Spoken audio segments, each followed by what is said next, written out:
hard to find a for-lease sign in downtown Tulsa in what's supposed to be the hub of our city. So why build new when there's so much empty? One place is going up across from the BOK Center, and Northwestern Mutual is moving in, leaving its South Tulsa offices.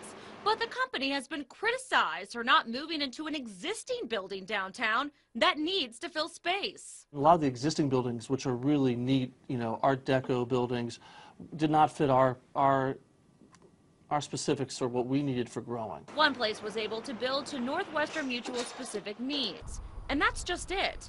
The top-of-the-line buildings, known as Class A, are hard to come by in downtown. It's the other types, Class B and C, that are left. You'll also notice that the vacancy in the A product is less than 9% right now. According to realtor Jared Andreessen, overall, downtown's vacancy rate is about 25%. That's above the overall average of 14%, according to the city of Tulsa. Andreessen with Grubb & Ellis says it has to do with investing in the property. It's the landlords that don't have the capital or the interest to put money back into their buildings. They continue to lose tenants. Andreessen notes that one group, Cambar Properties, owns about 22% of the buildings downtown, but accounts for 57% of the building vacancy. He says it has to do with upkeep of the buildings, but Cambar says it's working to improve that. Our premier customer service to retain the tenants that we have. We also have done recently a remodel in the Bank of America building, and we're working on a new chiller in this building here.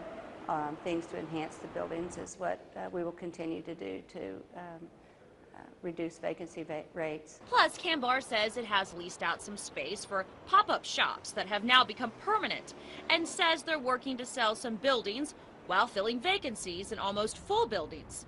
That's downtown, but what about midtown? Shopping centers along Harvard are also filled with for-lease signs like this one near 41st Street. The owner of Premier Popcorn says that vacancy could affect his store.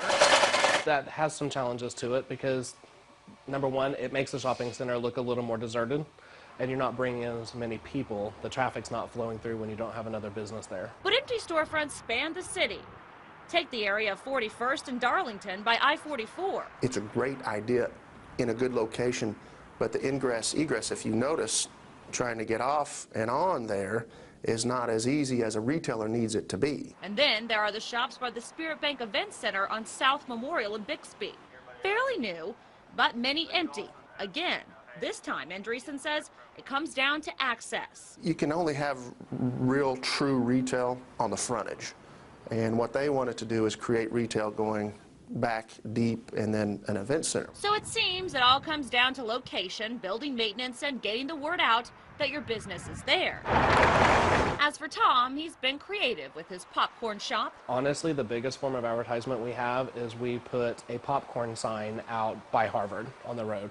And that has been the one thing that has drawn people in here more than any form of advertising we've done so far. And Lance?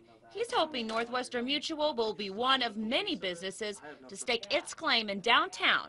And his hope? That downtown grows, it becomes the spot regionally for people to come. It's a hub for downtown where we do spin off businesses, to South Tulsa, North Tulsa, into Sapulpa. Marla Carter, 2 News works for you.